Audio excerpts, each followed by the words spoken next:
Hello बच्चों, let's read the question first. The question says paranoids are centre for the formation of paranoids किसकी centre में present होते हैं और क्या फॉर्मेशन के लिए रिस्पॉन्सिबल होते हैं? Porphyra, enzyme, fat, starch. So the key concept used in this question is the information about the paranoids. हम यहाँ पे paranoids के बारे में बात करेंगे कि paranoids होते क्या है और किस चीज के फॉर्मेशन के लिए रिस्पॉन्सिबल होते हैं. तो बेसिकली जो पैरानॉइड्स होते हैं ये हमारी कुछ डेंस बॉडीज हो सकती हैं या फिर हम इन्हें माइक्रो कंपार्टमेंट भी कहते हैं. माइक्रो कंपार्टमेंट और we can say the dense bodies जो कि प्रेजेंट होती हैं क्लोरोप्लास्ट के अंदर. अब क्लोरोप्लास्ट हमें कहाँ पे देखने को मिलता है? क्लोरोप्लास्ट हमें देखने को मिलता है बहुत सारी आइडियज में. तो जो ये जो पैरानॉइड्स है ये हमें देखने को मिलते हैं as a dense bodies in the chloroplast of green algae. जो ग्रीन एल्गे जिसे हम क्लोरोफाइसी भी कहते हैं उनकी क्लोरोप्लास्ट में ये हमें कुछ सर्टेन एल्गीज के क्लोरोप्लास्ट में हमें पैरानॉइड्स देखने को मिलते हैं. तो ये हम लोग यहाँ पे लिख लेते हैं कि ग्रीन एल्गे में देखने को मिलते हैं.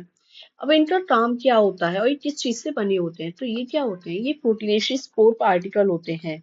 यानी कि इनके सेंटर में जो होती है वो प्रोटीन प्रेजेंट होती है, प्रोटीनेशियस कोर पार्टिकल. और ये जो पार्टिकल्स है, प्रोटीन के जो पार्टिकल्स है, ये सराउंड होते हैं स्टार्च की लेयर से, सराउंड बाय स्टार्च लेयर. तो इससे क्या हुआ, जो हमारे पैरानॉइड्स है वो बेसिकली रिस्पॉन्सिबल हो रहे स्टार्च के स्टोरेज के लिए.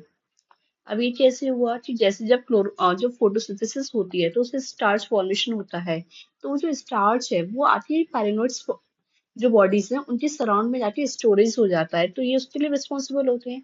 दूसरा, ये जो पैरानॉइड्स होते हैं वो हमारे कार्बन कंसंट्रेटेड मैकेनिज्म के लिए भी रिस्पॉन्सिबल होते हैं. यानी कि ये कार्बन को कंसंट्रेट कर लेते हैं अपने चारों तरफ. तो जैसे कि हमें C4 साइकिल में देखने को मिलता है कि अगर ज्यादा कार्बन डाइऑक्साइड प्रेजेंट होती है कंसंट्रेशन में तो हमें वहाँ पे C3 देखने को मिलती है, जो केल्विन साइकिल होती है. तो उसके लिए भी रिस्पॉन्सिबल होते हैं, जिसकी वजह से जो हमारा एंजाइम है, रिबिस्को एंजाइम, राइबोलोज बाइफॉस्फेट, कार्बोक्सिलेज और ऑक्सीजनेज, ये वर्क करता है. तो ये इसके लिए भी रिस्पॉन्सिबल होते हैं. यानी कि इनके हमारे दो काम होते हैं, एक तो स्टोरेज ऑफ स्टार्च और दूसरा कार्बन कंसंट्रेटेड साइकिल. और ये प्रोटीनेशियस पार्टिकल होते हैं जिनके सराउंड में स्टार्च की लेयर्स प्रेजेंट होती हैं और डेंस बॉडीज है जो कि हमें क्लोरोप्लास्ट में देखने को मिलते हैं. अब अपने क्वेश्चन पे आते हैं. तो paranoids are the centre for the formation of porphyra नहीं, एंजाइम नहीं, फैट नहीं, स्टार्च. स्टार्च क्या है? इनके सराउंड में आके स्टोर हो रहा है जो कि फोटोसिंथेसिस में बन रहा है, तो उसके फॉर्मेशन के लिए रिस्पॉन्सिबल हुए. So the right answer of this question is option number D. I hope you all understood it well. Thank you so much.